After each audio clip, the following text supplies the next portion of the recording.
It's May 1st, and I'm Ezra Levant, and you're watching Battleground.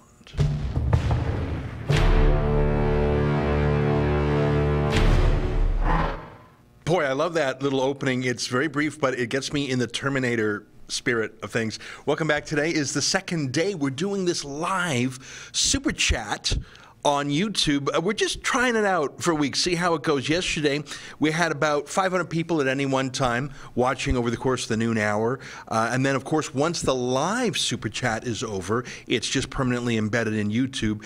You can't super chat after the fact, but you can watch the video, and several thousand people did. Afterwards, we didn't promote this in any way. We sort of did it as a surprise thing just to see how it went, just to see if we could do the technical side okay, and we did, and to see if people liked it. And generally, people liked it. Obviously, you're on YouTube, notorious for the worst comments in the world, and some pretty funny ones too, I must admit. I enjoyed seeing both the fans and the foes in the comment feed.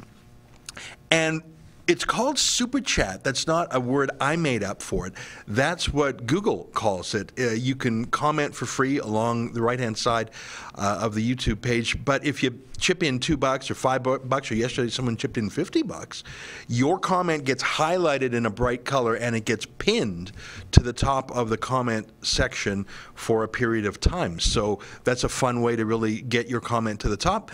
And of course, it helps us out financially because we're 100% viewer supported. Anyway, so that's just an explanation of what we're doing. We do it every weekday from noon till 1 Eastern time. And we make it podcast available for those who just like to listen as opposed to watch as well. I liked yesterday. We're going to tweak a few things, and I'm almost done this housekeeping business before we get down to the news of the day. I think we're going to add little breaks so I can take a sip of water without just going full tilt for an hour like I did yesterday.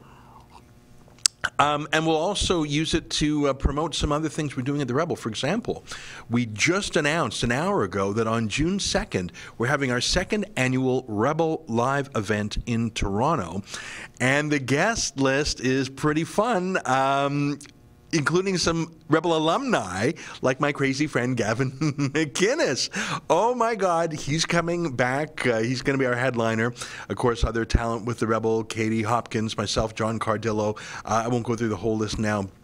It's like a Canadian version of CPAC, where everyone gets a 10 or 15-minute speech, and we just have a great list of speakers. And if you were there last time, there's about 800 or 900 people last time. It was great. The food was amazing. I couldn't believe it. I mean, we were at an event that is not a professional conference center, and the food was great. I see a little super chat right here. Primpal donated $5, but I don't see a question there. If you have a question, I will come back to it. Anyways, enough with the housekeeping. Let me jump in to the news of the day. Every day I'm going to try and bring some clips, some video clips, because that's our medium. And I'm going to play the clips, and then I'll just kibitz. I want to start with a crazy little video from the London Marathon, the marathon in London, UK. And as you know, in marathons along the way, there's a lot of support. Bottles of water, little disposable cups of water. I mean, those folks are running 26 miles, they get thirsty. And it's along the route, and it is for marathon runners. And folks, it's just water. I mean, water is almost free, right? I mean, it is free from the tap, and a bottle of water is pretty cheap. And so they have stacks of water, and they were running through London. And I want to show you a video clip. It's just over a minute long. I want to show you this video clip, and then I want to talk to you about what lessons we can learn from it. Take a look at this clip from the London Marathon.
obviously hard times in Deptford.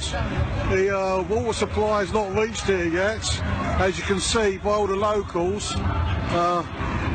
trying to nick all the water that is actually for the marathon runners. Although the last coach has gone past, so the marathon runners are on their own, but it's quite a sad state.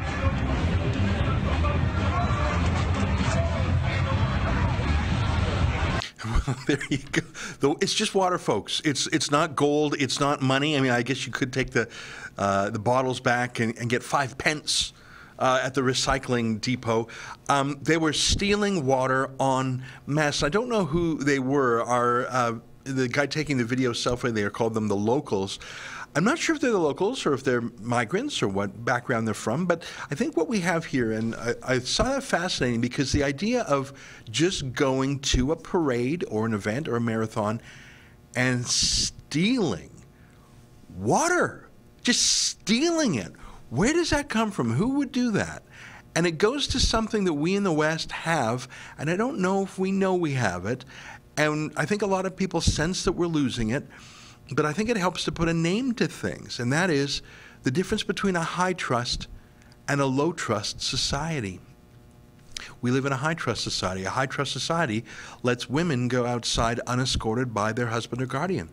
A high trust society lets kids walk to school or bike to school, even girls of somewhat tender years. A high trust society says you show your face to each other.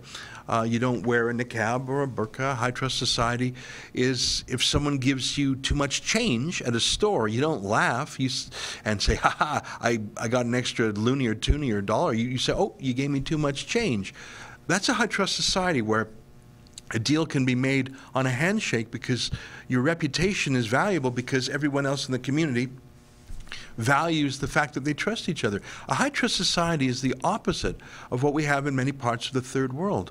The most horrific thing I ever read about Pakistan, and I wrote a Sun column about this a few years back, was there was a public bus in Pakistan and there was a young boy, and some passengers in the back of the bus started sexually assaulting the boy, raping him. Well, what did the bus driver do? He didn't call police. He pulled over the bus and he joined them. And I'm sorry to tell you that shocking story. I read the story and I wrote about that in the Sun, and I wrote about the mass rapes in Pakistan, especially of young boys, and I thought, that's a low trust society.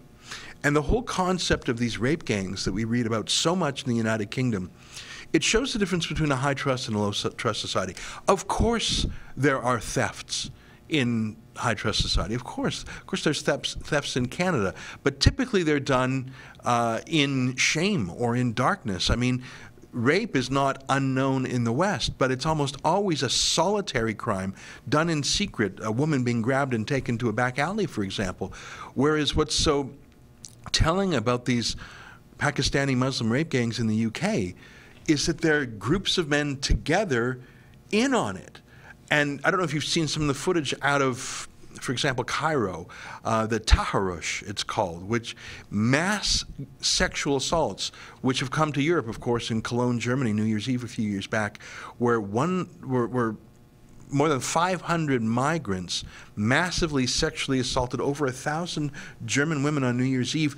They did it together as a pack, as a wolf pack, whereas in the West, rape and sexual assault does happen, but it's done in secret and by lone wolves, I guess you could say, because if a woman were to call out in the West, help, I'm being raped, and if a man were to hear that, the man would hopefully call police or come to the rescue himself. But in these other low trust societies, it's like a weak gazelle is being separated from the herd, and instead of a wolf going to help the gazelle, he goes to help devour her. And that's what's so telling about that bus in Pakistan and the mass Muslim rape gangs in the UK, and about this thing called Taharush in Cairo, and we've done a show on that before, is when other men see the rape happening there, because it's a low trust society, they don't feel an obligation to help a stranger, rather they sense an opportunity to take advantage of a stranger. What we saw there in a very small way, and I don't know if they were Muslim, I don't know if that was a hijab, there was just, when a high trust society and a low trust society meet, the high trust society gets suckered Because unless they're on their guard, and when you're in a high-trust society, you're not always on your guard. You're not always looking behind your back. You're not always worried that you're going to be hijacked or carjacked or robbed or raped. Someone comes in and says, look at all these suckers. I'm going to fleece them for every cent they have. I see another Super Chat comment. Let me take a look. Luciana Torti-Junker has a comment, doesn't have a comment, just says a Super Chat. By the way, if you're making a Super Chat contribution like that, feel free to ask me a question. I noticed it out of the corner of my eye, and I'll read it right away. So that was my first video clip. My plan today is go through a few video clips that I see, get them out of the way. I've got 2 more video clips and a news story. That yesterday took me to about 12:15, 12:20, and then I'm just going to read the comments and go through and chat about it. So I guess what I'm doing here, and I'm figuring this out as I go. And by the way, we got the fancy mic wired up, so I'm not using my lapel mic again today.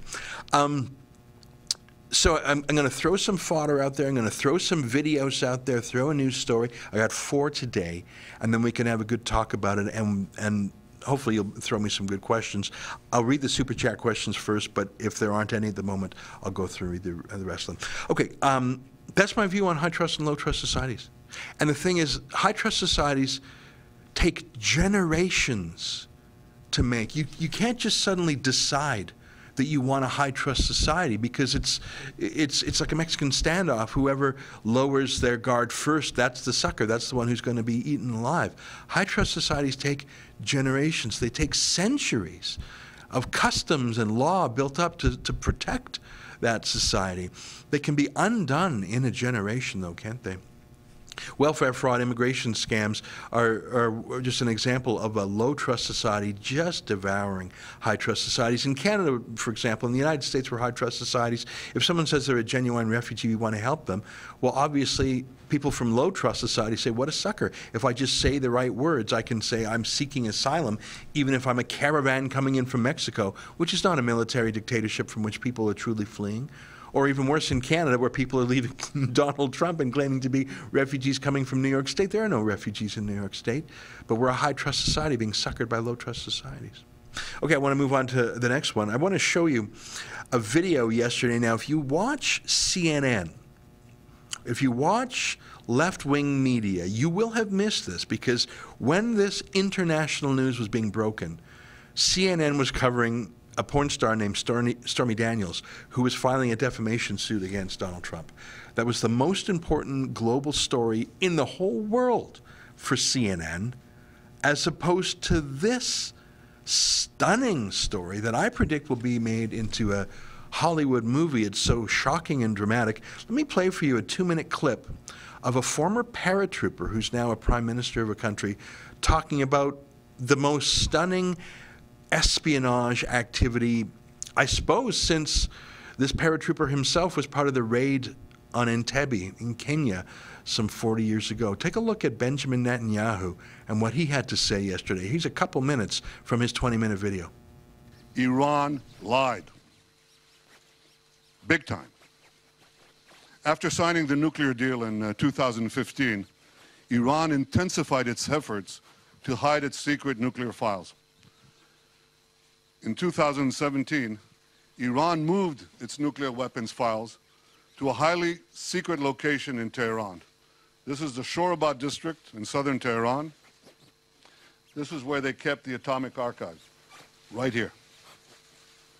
Few Iranians knew where it was, very few, and also a few Israelis. Now, from the outside, this was an innocent-looking compound. It looks like a dilapidated warehouse. But from the inside, it contained Iran's secret atomic archives locked in massive files. Actually, they're a little bigger than this, okay? A few weeks ago, in a great intelligence achievement, Israel obtained 1/2 ton of the material inside these vaults. And here's what we got. 55,000 pages, another 55,000 files on 183 CDs.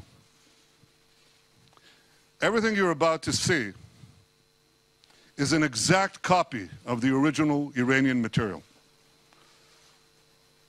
You may want to know where are the originals. Well, I can say they're now in a very safe place.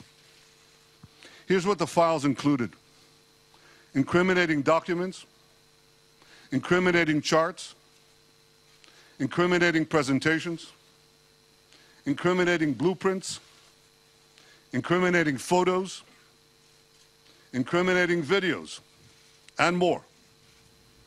We've shared this material with the United States, and the United States can vouch for its authenticity. I tell you, 55,000, is that what he said? The number of documents, 183 CDs worth of confidential material taken out of a high-security vault from Iran, from a bunker, it looked like. That's David Copperfield level magic, but of course it wasn't magic, it was espionage, an amazing coup. And the dramatic flourish of pulling it off with the binders there was amazing. The full video from Netanyahu goes on more than 20 minutes, and it describes the real purpose for the reveal, which is it is absolute proof that Iran in no way had stopped preparing to build a nuclear weapon, of course, and the missiles to deliver it. And in fact, it was confirmed shortly after this reveal by Netanyahu that the United States had received copies of all this material from Netanyahu, and they verified that it was legitimate. It was the real thing. A lot of things happened in quick succession. Iran canceled its nuclear deal with Obama, the one that he was paid, that Obama paid more than $100 billion to Iran, including delivering more than $1 billion in actual cash delivered on pallets. Iran just walked away from the deal. Donald Trump himself gave a short comment about it, about what an awful deal it was, how much money Iran got out of it. Things are moving quickly. I wonder what will come next. We saw a lot of quick movement in North Korea that I think was motivated in large part by fear.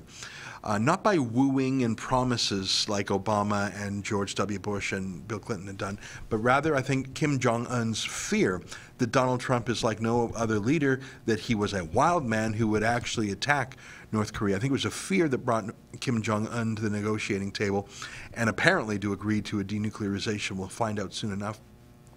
I wonder what Iran thinks. I wonder what they think about Israel doing its big reveal of Iran's secret documents, and what else. I wonder what else Israel sneaked out of the country that they have not told us. I wonder if Iran is now fearing either a military attack from Israel or Saudi Arabia or the United States or allies as well. I saw a clip from Emmanuel Macron aboard his French version of Air Force One talking to Vladimir Putin about how things in the Middle East absolutely have to change. I wonder who's lobbying whom. I guess my point is it was a stunning feat to take those secret files out of a bunker and have them reappear in Israel and have them verified by America. It was incredible. I would like to see a Jason Bourne-style dramatic theatrical reenactment of that in the future, but I think it portends a lot of changes coming from Donald Trump. And CNN thought it was more important to air the latest Stormy Daniels iteration. I want to show you a headline in the Globe and Mail that just made me chuckle, and it's not directly related, but I just got to read this to you. Take a look at this. Ottawa moves to enforce North Korea sanctions as Kim Jong-un floats disarmament proposal. And the tweet behind that was even funnier. It was a picture of Chrystia Freeland, Canada's foreign minister, who was getting tough, getting really tough with North Korea. And the Globe and Mail, the headline and the photo was setting this up as if Canada was a big player in all this, as opposed to Me Too. Hey, can you mention Me Too? I read just a super gross article in Maclean's magazine written by the house husband of Catherine McKenna, the Liberal Environment Minister. His name's Scott Gilmore, just deriding Trump as if this was all an accident. I forget which Liberal journalist said that it was Kim Jong-un's sister who deserves all the credit for the denuclearization. Anything but to give credit to Donald Trump. Who looks like he's making progress on the Korea file. I'll hold my judgment until we actually see these nukes dismantled with corroborated proof. But it looks like things are moving on the Iran file, too. Ann Coulter, who I pay close attention to because she's not only very humorous, but she's very smart. She says, okay, we're solving the problems in Iran, we're solving the problems in Korea. Can we solve the problems in America, including building the wall on the southern border as that caravan from low-trust Mexico comes north? And she's got an excellent point. Maybe Trump can bring some of his wins from the foreign policy sector to domestic politics. Although I remember when I spoke to Joel Pollack on my show a few weeks ago, he makes the fair point. He says foreign policy, especially military matters, the president is an executive who can make instant decisions and has more control than any other part of the government. But things like building a wall are subject to the approval and consent and funding by Congress. And he's been frustrated in Congress not only by Democrats, but by weak Republicans too. There is an argument there. I want to throw one more stat at you about high trust and low trust societies. I was just glancing at the comments feed there on my computer while we were playing that clip. What is a high trust and low trust society? A high trust society is a society that allows a girl to hitchhike. Now, I would never recommend the girls hitchhike anyways, but it's one where a woman might feel that that is a way to get across the country. I wouldn't recommend it even in our high trust societies. It's just too risky. But I saw a recent statistic that literally 80% of young women who cross the border from Mexico into the United States, 80% of them are sexually assaulted or raped or even prostituted as part of their journey to America. 80%. That's up from a previous figure of around 60% in a study.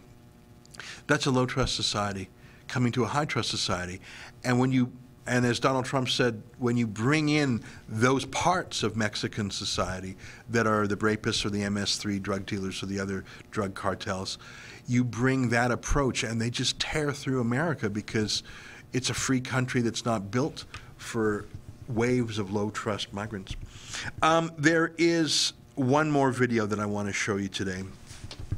And I mean, I know we have lots of viewers who are in the United States, and we have Canadians too, of course. I want to show you Canada's Environment Minister, our Global Warming Minister, Catherine McKenna, when she's asked how much the carbon tax will cost the average Canadian family. It's a pretty simple question, I think. Look at the answer, and I'll have some thoughts afterwards, and then that's the last of my clips, and I'll jump into the comments. Take a look at this. Pricing on pollution works. That's what our analysis showed today. And Canadians know polluting isn't free, that there's a real impact on human health, but also climate change is real. We're seeing flooding across the country, forest fires, droughts. So it's having a real impact on people. And so the study today showed that putting a price on pollution is a critical measure to any serious climate plan. It's a low-cost measure, and it also helps create the incentives for businesses and consumers to make choices like retrofitting their home, putting in more insulation, using a smart meter, or using energy-efficient technologies, which also creates jobs in the longer run. I mean, I know people have talked about BC and gas prices. There are many factors involved with the price of gas. Is the price on carbon one of them, though? I know refineries are one, but... Refineries are one. I mean, this is... Is the price on carbon one of them? This is not the, you know, I can't talk specifically about all the factors involved. I mean, you can see prices at the pump. They change, you know, week by week. But I think I mean, it's a record price there right now. Right. And I think there that are a lot of people thinking this is a tax on, you know, this is another tax. Will we be paying more at the pump? So I want to know from you, can you assure Canadians that they won't as a direct result of your carbon pricing payment? So it's really up to provinces to decide the system they want to put in place. So in provinces like British Columbia, they put a price on pollution, and they gave the money back, the revenues that they get in rebates. So you have other provinces like Alberta, they've got rebates. They're also investing in energy efficiency, which saves people money. So the whole point of putting a price on pollution is to allow provinces to develop a system that makes sense, but also make sure that people are making choices that are going to save them money.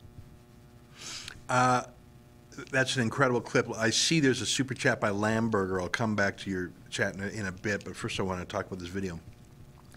Of course, no answer on what the carbon tax will cost the average Canadian. Of course, they know the answer. Of course, they've studied it. Of course, the civil service has studied that. There's no new tax in any Western democracy that's brought in without all sorts of projections about how much it will cost. They don't want to say that number because, of course, it's a new tax. It's like the new GST in Canada. I think that lack of transparency is important. But there's something I think a little bit more, and it's her blustery Orwellian speak about pricing carbon pollution and giving people the information to make other choices. That's just a very tricky way of saying, of course it's going to hurt. Of course it's going to be costly. And when people have that information about how costly oil and gas is, they will make smart choices to not use energy. That's the simple code there. The whole purpose of a carbon tax, if you believe the ideology of the left, is to make using energy so painful that people will socially engineer their lives and change, whether it's not having the lights on, or being cold in the winter or hot in the summer, or not driving, or just living smaller. That's the information and choices that Catherine McKenna and Justin Trudeau would have us make. In a way, she's being honest. If you get through all the layers of spin and euphemism, she's basically saying, of course it's going to be painful. That's the whole point. The reason we're taxing carbon, it's not pollution, it's the stuff of life, but the reason we're taxing energy is because we want less of it. And that means to punish people for using it. In a very roundabout way, she's being honest if you cut through the lies. I thought that was an interesting clip. All right, it's 12:27. I got through my morning clips. I still am figuring out the format here. Just a reminder for folks who are watching on YouTube, every day at 8 p.m. Eastern Time, I have my regular show. It's about an hour or two. It's more planned and scripted. The video's more produced. And I typically interview 2 different guests, and then I read my hate mail. We're trying out this Super Chat on YouTube, seeing how it goes. And as I mentioned a minute ago, I saw during the clip a Super Chat quote by Lamberger, and it was about the CBC in Canada using the Toronto van attack and the Humboldt tragedy to smear right-wingers. And I think it's true. In the case of Humboldt, they turned Nora Loretto into a hero. She was the super gross far left-winger who said it's gross to, I forget her exact language, but she said it was gross. Maybe we could pull up her tweet while I'm trying to remember verbatim. She mocked a GoFundMe crowdfunder for the families of the injured and the dead, saying she noted the whiteness and the maleness and the youth of those who died, and she found it disturbing. She was actually blaming the victims of a traffic accident for being white and male. She thought that was an appropriate comment to make. And of course, the CBC just loved that, came to her defense, had panel after panel defending her. And the CBC, with the Toronto van attack, the motives of which are yet unclear, are blaming it on right-wing white masculinity. They use the word white even though the suspect himself is Armenian. I see another comment on a Super Chat. I'll go to it right now. El Chepacabra says, I'll pay $1,000 a year just on my natural gas bill for a carbon levy in Alberta when we reach $50 a ton. Oh, you're exactly right.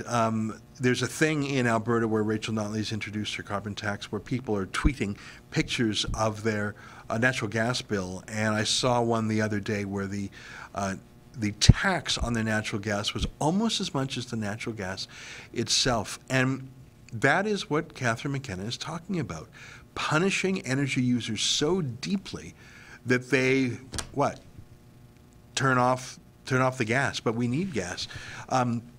What's interesting about a consumption tax like that is that if you're super rich, if you're very wealthy, paying another $1,000 a year for natural gas, it's not going to stop you from living your life.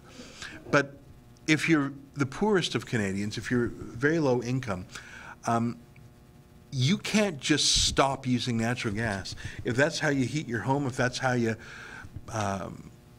cook, if that's, you just can't cut your natural gas use in half. And so there's a price inelasticity of demand, which means no matter what the price is, you still have to buy a certain amount.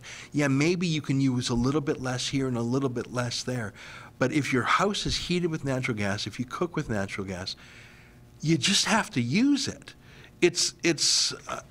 That's the perniciousness and the regressiveness of an energy tax, is the high-flying jet setters who would pay a marginal amount more because they're jetting around. Sure, it's painful to pay an extra $50 on a vacation flight to Italy or something, but if you're that rich, you don't care. But if you're poor, you just can't avoid it. It would really be like putting a tax on bread. A tax on bread, when you're taxing a basic staple of life, which carbon is. Frankly, you could put a carbon tax on bread because it's made of carbon and hydrogen. You're going to hit the poor the hardest, just like any regressive tax is. I'm gonna grab a few comments. Like I say, if you want your comment posted to the top, feel free to do so. I just read one from El Chepacabra. Gerg C says, I hate this paywall BS. Well, there's no paywall here. That's the fun thing about this experiment we're running. We're in day 2 of the experiment. You can watch and you can put your comment, but if folks want to chip in $2 or $5 for a super chat, I see that color out of the corner of my eye and I'll read it. And why not? I can't read every single comment on there. And if folks want to chip in $6.99, well, we could use the dough. We're viewer supported. We're not like the CBC that takes your tax dollars to put on a panel of 4 people saying how Nora Laredo was brilliant in her attack on the Humboldt hockey team. I'm going to read some more.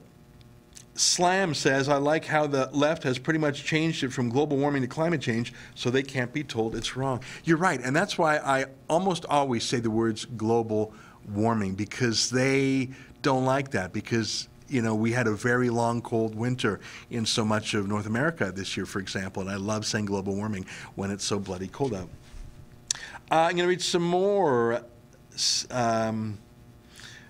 7 Spot says, smart choices means starving and freezing in February. That's right, smart choices. I don't see Catherine McKenna making smart choices because she doesn't have to pay the price for her own schemes. A smart choice for Catherine McKenna, who jets around every week, she's jetting somewhere else, would be to join one of those super important conferences via Skype.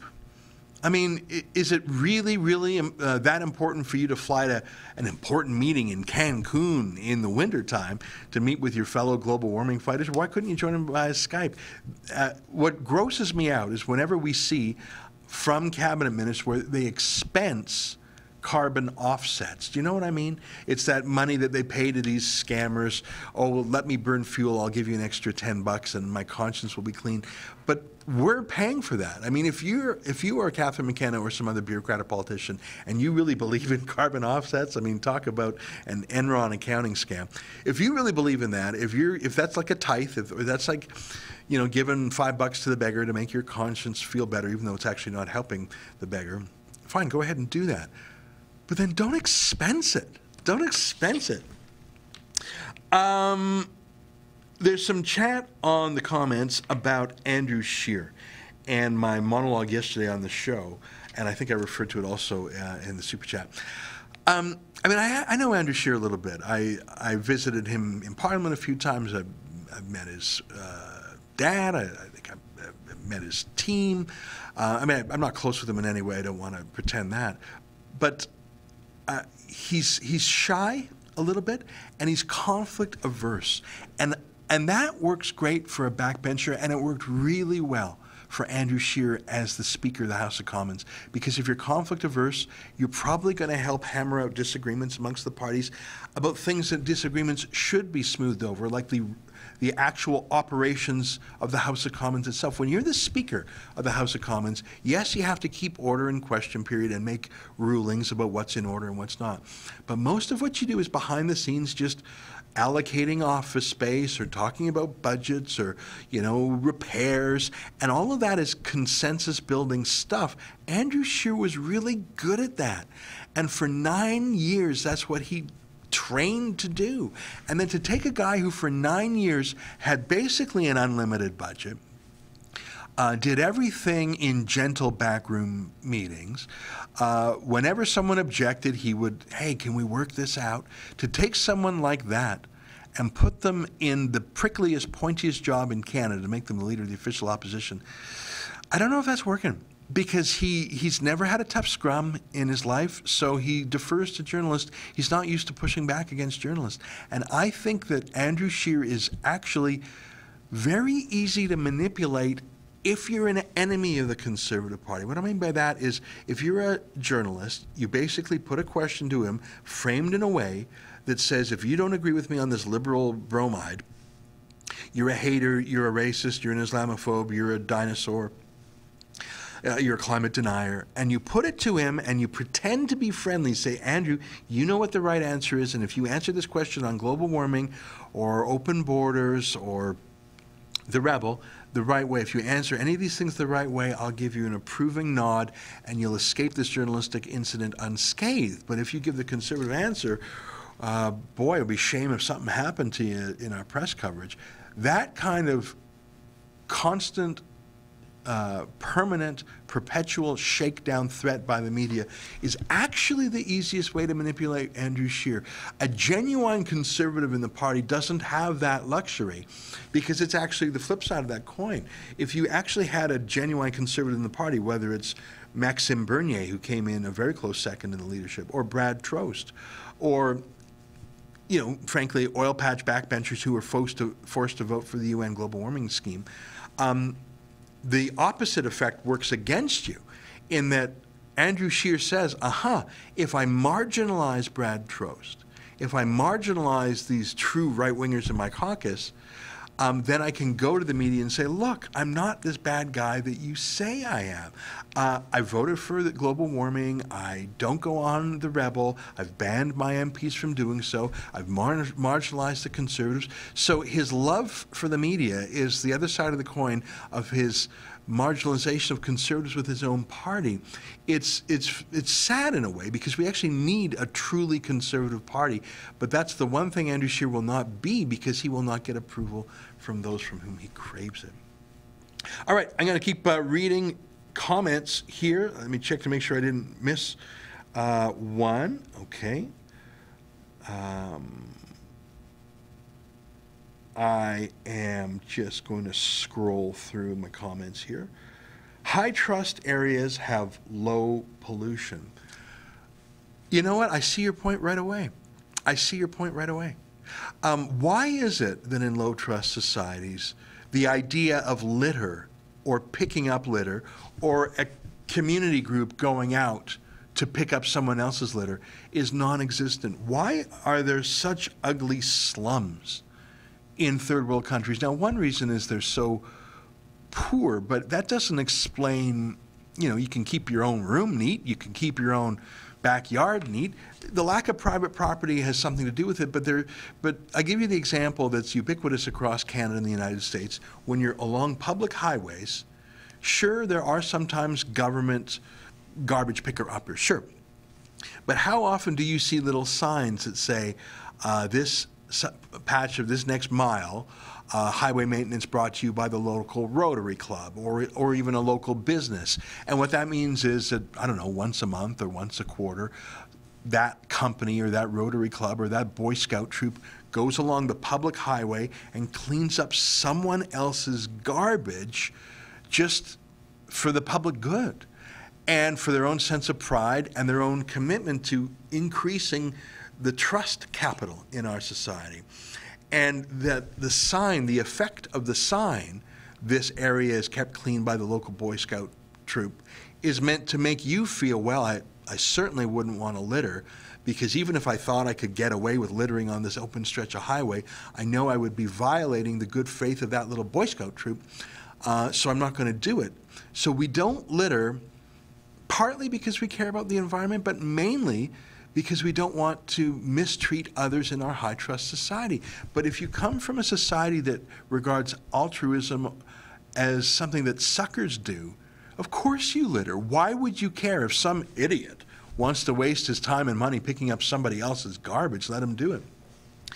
I stand by my first point about private property. There's a reason why we don't have litter in our own backyard, whereas there's litter on the side of the road, because you clean up your own backyard because you own it. It's another expression of that metaphor is no one takes a rental car to the car wash. I mean, why would you wash someone else's car?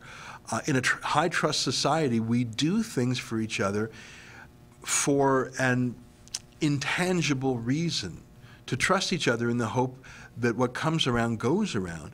But in countries where there is none of that, and you just can't get it right away, you just can't create that out of thin air.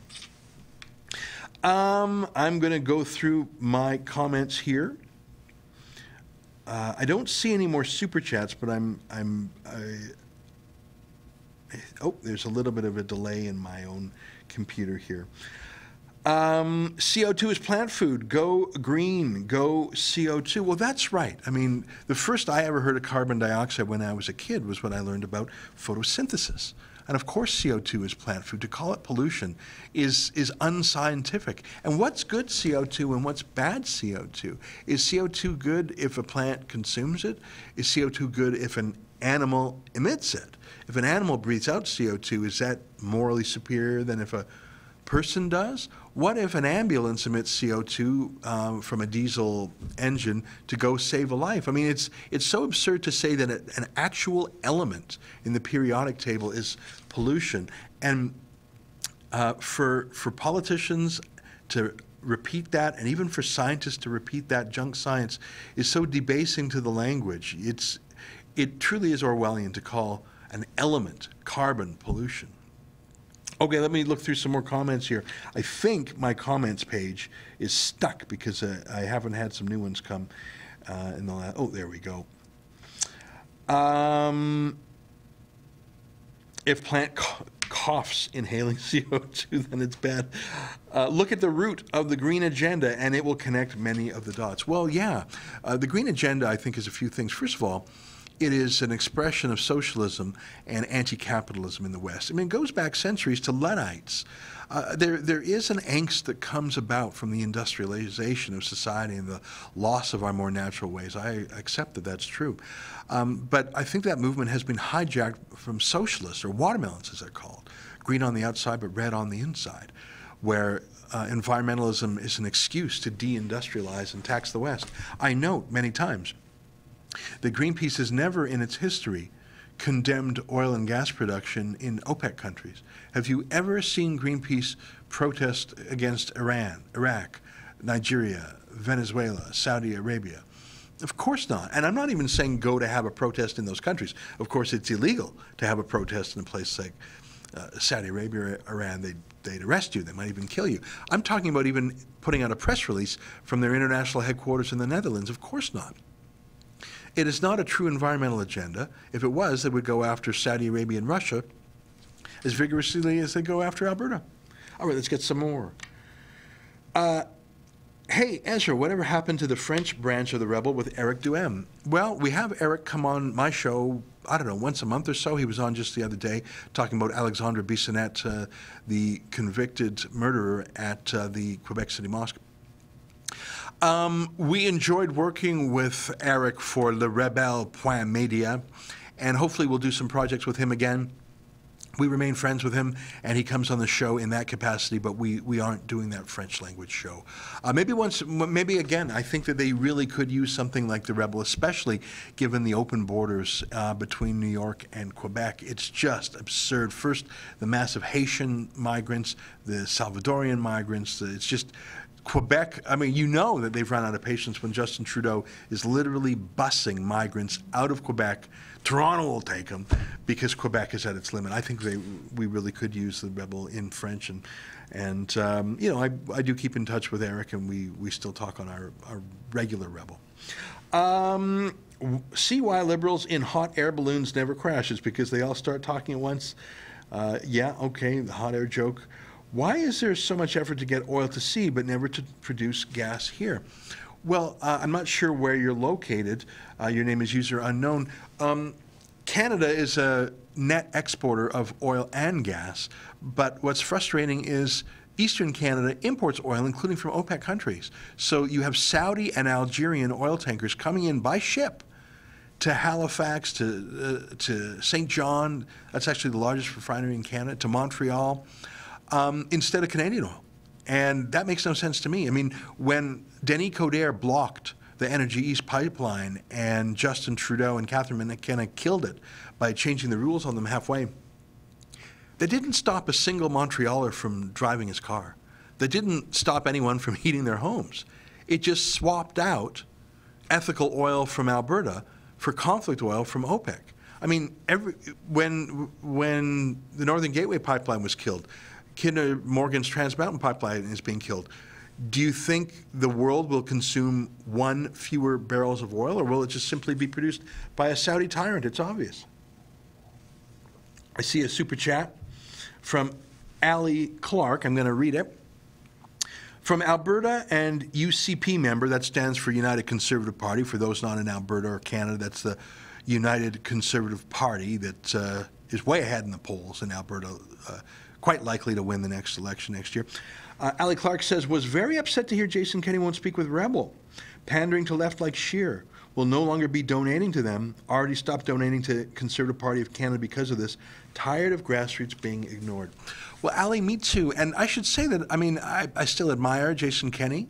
I've been friends with the guy since I was in college. That's sort of when we met. I was at law school at U of A. He was up there running the Taxpayers Federation. We used to go for snacks all the time. We were the nucleus of what we called the snack pack, basically young fat guys. And we went to Parliament. He went as an MP, and the same time I went as a young staffer for Preston Manning. So I go way back with Jason when we were both in our early 20s, if you can believe it. But he made the same calculation that Andrew Scheer did, which he's more afraid of what the mainstream media, or the media party as I call it, will do to him than what his conservative base will do to him. And I remember the moment, and I'll just tell you it because I'm disappointed in it too. I'm a little bit sad about it, I suppose. I don't know if you remember, but December of 2016, we had a big rally at the Edmonton legislature against the carbon tax. We had 3,000 people there. It was cold. Maybe you were there. And oil men and women, some guys dressed in their blue work overalls, some guys with hard hats, and there were about 10 speeches, great speeches, and there was about 30 seconds, I later timed it, about 30 seconds were just for fun, because remember, this is right after Donald Trump had won the U.S. election. That was in November, and our rally was in December, so that was very fresh on people's minds. Some funny guys started that chant that was so popular in Trump, lock her up, lock her up. Of course, the original chant was about Hillary Clinton, and this was just a funny riff, 30 seconds long, obviously a joke. But it was the excuse that the CBC used to literally do a huge story the next night on the National calling us deplorable. They actually found a professor to call us deplorable. And they put the camera in the face of every single conservative they could. Ron Ambrose, Brian Jean, Jason Kenney, and said, they said lock her up. Will you renounce this call to violence or kidnapping or whatever it was? Like, did they actually think we were going to grab the premier and lock her up in something? No, of course not. But they pretended to be outraged because they were scared of 3,000 people marching against the carbon tax. And Jason Kenney bit on that. Why? He wasn't there. It wasn't his affair. But he felt some peer pressure in that moment to denounce, not me. I didn't even participate in the chat, actually. But we had 3,000 unemployed men and women, mainly men, who were frustrated. Unemployment back then was almost 10% in Alberta, 200,000 people out of work, and the premier was bringing in a carbon tax, and apparently for 30 seconds those unemployed men didn't protest properly. They weren't polite enough in their unemployment. They weren't classy enough in their anger and frustration, and so they chanted lock her up, and so they were deplorable. And to my regret, Jason Kenney and Andrew Scheer, that wasn't Andrew Scheer's moment, his was a little bit later, felt they couldn't talk to the rebel anymore because we had that deplorable protest. And I look at Jason Kenney's messaging, and it's exactly our messaging on the carbon tax a year later. And by the way, I say again, I support his political ideas, or at least most of them. I disagreed with his support for Rachel Notley's plan to nationalize the Trans Mountain Pipeline. That's just crazy Venezuela-style socialism. I don't know why Kenny supported that. But he's made the aesthetic decision and the pain management path of least resistance decision that it's easier to sideline the rebel than have to take question after question from the left-wing media party about the rebel. He thinks it's easier to marginalize his conservative base because where else are you going to go? What are you going to do? If you're a conservative in Alberta who likes the rebel and you like Jason Kenney, what are you going to do? And that's Andrew Scheer's thinking too. Where are you going to go? Who are you going to vote for? And there's some truth there.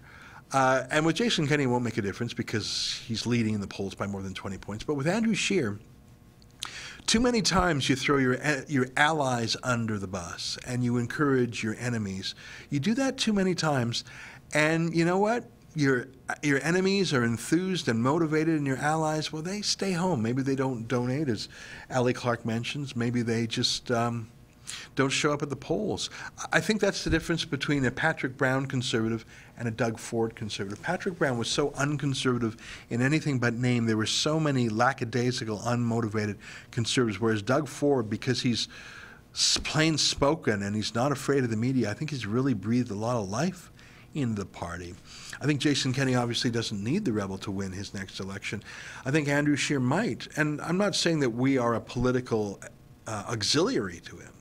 I'm just saying we help tell the stories and the ideas and report the facts and the arguments that the mainstream media won't. We were the first ones to lead the charge against the carbon tax when CBC was having 4-person panels, all 4 of them in favor of the carbon tax. So that's my very lengthy answer, but for heaven's sakes, it was a $50 super chat, Ali, so I'll give you the time of day. Let me read some more. Scheer is a pink Tory. I'm not going to go that far. I'd say he needs to get some courage. He needs to get some courage. There really is part of the job description, the skill set needed to be a leader of the opposition, not to be a Speaker of the House, not to be a backbencher, not even really to be a government minister. But if you're going to be the leader of the opposition, look at the word. You're paid to oppose, not to bend the knee. Let me read some more. Real Man Fish says Trump got elected because he spoke truth to normal people. Will get reelected again because he is keeping his promises, and MAGA, Make America Great Again. I think you're right. I think so far Donald Trump has kept his promises, and I think that's shocked some people because just one small example. It's a tiny example. It's really not even that substantively important, but it's very symbolic. He said he would move the American embassy from Tel Aviv to Jerusalem. Why not? I mean, Jerusalem is Israel's capital. It makes sense to do so, and he did it. Well, every president for decades has said the same thing, but they never meant it. Oh my God, Donald Trump, he actually meant it? That's shocking. And guess what? The sky didn't fall. And Donald Trump, I remember when he campaigned in West Virginia with a sign that said Trump digs coal, and I said, wow, that's a pretty brave thing to say in the era of global warming and whatnot. He did it. He pulled America out of the UN global warming scheme. And guess what? The sky didn't fall there either. I mean, you would have thought there would have been a mass war in the Middle East when he said he was going to move the capital to Jerusalem. Didn't happen. You would have think there would have been chaos in the world when America pulled out of the UN global warming scheme. Didn't happen. So he's just proving that so many things that were considered the third rail of politics, well, when you do them and you're on side with the people, people love it. I mean, his whole campaign was built, though, on the build the wall. I talked about this earlier. He has not yet built that wall, and now the Mexican caravan is testing him. And so far, I regret Donald Trump has not met the test. He has not built the wall, and as I mentioned earlier, there are reasons for that, including congressional blockages, but there are things a president can do, especially when it comes to the border. I mean, there are ways that the National Guard, that the Army itself, that's a federal jurisdiction. It's not a matter of individual local states or towns. It's a federal thing, and I think that is the key test, as I've said for more than a year now. If Donald Trump actually builds the wall, no matter what, he will be reelected. If Donald Trump does not build the wall, no matter what, he won't be reelected. I believe that building of the wall is more important than any other or than all other issues combined, because it goes to his trustworthiness, the very core of his identity and his position in politics. I'm an outsider. I keep my promises. I hate the Washington excuses. I'm for America first. I'm against globalism. I'm against global open borders. Building that wall is a test. And for God's sakes, the man is a builder. What's his profession? He builds things. He's got to build that wall. I'm reading some more. Odile Gagnon says Bibi wanted $1 billion to build it, but Trump's ambassador could do it with 150,000 now, politicking for value. I think you mean 150 million. You're talking not about the wall, but about the embassy in Jerusalem. I have no opinion on that, but you're right. One thing Donald Trump knows is how to build something. Now, building an embassy is a bit different from building a luxury apartment. There's security concerns. There's, it's got to be bomb-proof. The embassy in Ottawa is quite something to behold. I've been in the embassy. I met the ambassador in Ottawa, and the security to get in there is incredible. I think that thing could take a direct hit from a serious military weapon and survive. Even to get in, you stand in, like, you're momentarily, like, almost in an isolation canister or something. I've actually never been to a place with as high security as the U.S. Embassy in Ottawa. And you can imagine in Jerusalem it would have to be tough too. So I don't know if it's really possible to haggle with contractors to get the price down beneath a certain number, because you do have to have a security component. But if anyone can do it, Donald Trump can. I should remind you that on Twitter alone, he objected to the price of Boeing's new Air Force One. He just tweeted, $3 billion, that's outrageous. Cancel order. I forget the exact, but cancel order was in the tweet. Boeing stock took a dive, and they came back and said, how's this for a number, Mr. President? So his bluster has a place in negotiation. It's 12:57, and I finish this up at 1. My goal every day is come in, chit-chat for an hour, take some comments. I want to play you some clips. I think what I'm going to do is I'm going to play a quick clip tomorrow, chat for a bit, play a clip, chat for a bit, instead of getting all my clips out of the way. I'm still figuring this business out. If you have any advice, feel free to send it to me. I want to tell you, just in the final minutes here, June 2nd, I mentioned this, we've got the Rebel Live Conference. And you can see some of the folks there. That's my crazy friend Gavin McInnes. I guess he's a bigger draw than me because he's right in the middle of it. It's easy to register for the event. If you can't make it, you can actually watch it on our paywall. So my buddy Gavin, let's just slow down a little bit here. We got Katie Hopkins, who's super tough. There's me at the top right. John Cardillo, Jennifer Breeden. She is the host of our Save the Christians documentary. There's Candace Malcolm. I'm thrilled that she's coming. Keep scrolling. Keep scrolling. There's David Menzies, mission specialist. Sheila Gunn-Reid, our Alberta Bureau Chief. Raheel Raza. There are more names that I know are coming. We just had a confirmation yesterday that I really want to tell you, but we're sort of keeping some more announcements for later because we've got some great names. I think those names I just read to you are great, and I am a little bit nervous that we are bringing back that crazy man, Gavin McInnes. I don't know if you were there at Rebel Live last year. We had about 800 people there. Gavin got up on the stage, and I don't know if you were there. If you were, you may have seen me up on the stage too, just in case anything went a little too crazy. I had a big hook to take Gavin off, and he just walked right up to the edge the whole time. He didn't go over. It was hilarious. It was so funny. So I'd like to invite anyone who wants that or are more sober-minded presenters. I'll be there. Menzies is going to be the MC as he was last year. It's at Canada Christian College, which is a wonderful facility. It's really the only free speech facility left in Toronto. It's called Canada Christian College because that's what it is. But more to the point, it's where people like Jordan Peterson go in Toronto when they want a speech that can't be shut down by the Antifa fascists. So that's our favorite go-to place. It's more trustworthy than any hotel or conference that folds like a cheap suit every time, there's some leftist alt-left rider out front. So check that out. Go to therebellive.com. We're almost out of time here. we're going to tweak this. You know, we're just this. I call this a soft lunch, beta testing it or whatever. I think going forward, we're going to have a few breaks, like just short breaks, so I can take a sip of water. We're going to. I think I'm going to spread out my videos more evenly in the show. And I think once we get the rhythm down pat, we'll promote it a bit. I mean, we haven't really told the world about it other than in a tweet or two. So thanks for being part of our test audience. You're sort of like the guinea pigs of it. I see by my clock that it's 1 o'clock exactly on the dot. Thanks for joining me. I'll be back tomorrow at 12 noon Eastern exactly. And if you haven't yet subscribed, feel free to do so. You can catch my nightly show at 8 p.m. Eastern. And there's other paywall shows, just $8 a month. Consider doing that. Until tomorrow, on behalf of all of us here at Ezra Levant's Battleground, I'll see you later. Bye-bye.